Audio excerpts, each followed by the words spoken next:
आज सुबह ही सुबह अप्पी की तरफ से फ़ोन आया कि अप्पी की तबीयत ठीक नहीं है। तो ये सुनते ही आंखों में नमी थी और इशारा अल्लाह की तरफ, अल्लाह सब ठीक करे। तैयार होकर मैं निकल पड़ा अप्पी की तरफ और रास्ते में मिली गई इतनी गुड न्यूज़ हमें। तो गाइस अभी अभी मैं बस कपड़े लेने आया हूँ। अल्लाह का शुक्र है बहुत बहुत कि हम मामा बन चुके हैं। और सीधा मैं कपड़े लेने ही आ गया क्योंकि हॉस्पिटल भी नहीं गया हूँ। फिर बाद में ली मैंने थोड़ी सी मिठाई कि मुंह मीठा हो जाएगा सबका। फिर जाकर गले मिला सबसे खैरियत से और सबको खिलाई मिठाई। मिठाई खिलाने के बाद इनकी दादी जी ले आई इनको इनकी अम्मी के पास लेटाने के लिए। अम्मी जान बन गई आप। और फिर मैं चला गया इनके दादाजी को बुलाने के लिए और मुबारकबाद दी, आपको बहुत बहुत मुबारक हो क्योंकि इनको अजान पढ़नी है जाकर। अल्लाहु अकबर अल्लाहु अकबर ला इलाहा इल्लल्लाह। ही देर बाद आ गया था मैं घर, शुक्राने की नफिल अदा करे, नमाज पढ़ी और खाना खाने के बाद मुझे याद आया चलो कुछ आतिशबाजी लेने चलते हैं। तो मैं चला गया बाजार। लाने के बाद एक ट्रायल भी बनता है, तो ट्रायल करने के बाद फिर मैं घर आया। तो घर आकर देखा तो चल रही थी डेकोरेशन क्योंकि बेबी का वेलकम करना था। मैं बोला चलो और ज़रा ट्राई करते हैं छत पर जाकर। तो मैं छत पर चला गया और फिर जैसे ही मैं नीचे आया तो सब कुछ रेडी था क्योंकि अप्पी के आने का समय हो चुका था, सब चीज़ रेडी हो चुकी थी और अप्पी भी फाइनली हमारी आ चुकी थी। आने के बाद फिर थोड़ा सा हमने भी और आतिशबाजी करी। मैंने सोचा लाओ और अब धमाकेबाजी शुरू करते हैं। फिर सारे के सारे जितने पटाखे थे मैंने दोस्तों के साथ मिलकर खूब दबा के फोड़े। रात में लग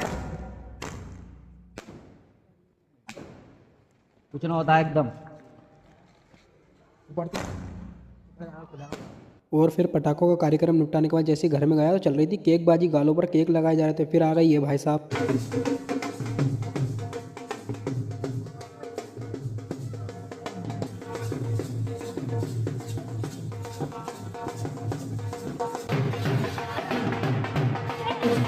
फिर ईशा की नमाज पढ़ने के बाद आ गया थोड़ा सा रूम में बैठने के लिए और रिजवान भाई और अदनान बैठे थे साथ में। जैसे ही बाहर आकर देखा तो शाहरुख भाई पीट रहे थे, भैया तसलिए किस लिए पीट रहे थे। कह रहा चलो भैया खाने के लिए। तो लगाई गाड़ी में चाबी और सबके सब आ गए भैया दहली दरबार। खाने में जो खाना था वो थी भाई साहब मंदी और सबके सब फिर पहुंच गए होटल के अंदर अपनी अपनी तशरीफ टिकाने के लिए जगह ढूंढी। और यहाँ का जो एक सिटिंग एरिया था कुछ इस तरह था भाई साहब, ऐसा लग रहा था जैसे बचपन में हम तिपाही भाई इमाम साहब को सबक ना सुना रहा है, ऐसा लग रहा था। देख रहे हो ऐसे ही बैठे हैं सबके सब जैसे इमाम साहब आने वाले अपने अपना सबक याद कर रहा है, बस सुना के घर को जाना है। आप सबको अब बता ही देता हूँ ये पार्टी जो हो रही है मामा और बड़े पापा बनने की खुशी में हो रही है। जो हमने ऑर्डर किया था हमारी मंदी आ चुकी थी और अल्हम्दुलिल्लाह बहुत ही जबरदस्त टेस्ट हो रहा था। सबने मिलजुल कर खाई। खाने के बाद फिर सीधा निकल पड़े अपने अपने घर की तरफ और ऐसे निकल रहे थे सीना छोड़ छोड़ के। वो कहावत तो सुनी होगी, पेट में पड़ जाता है चारा तो कूट पड़ता है बेचारा। देख रहा हो एक से एक सीना फुला कर आ रहा है बंदा। मैं जल्दी से लगाई चाबी और पहुंच गया फिर मैं अपने घर। सो इस ब्लॉग का करते हैं ब्लॉग पसंद आया तो लाइक कर देना और चैनल पर नहीं तो सब्सक्राइब कर लेना। मिलते हैं नेक्स्ट ब्लॉग में, तो तक के लिए अल्लाह हाफिज़, गुड नाइट।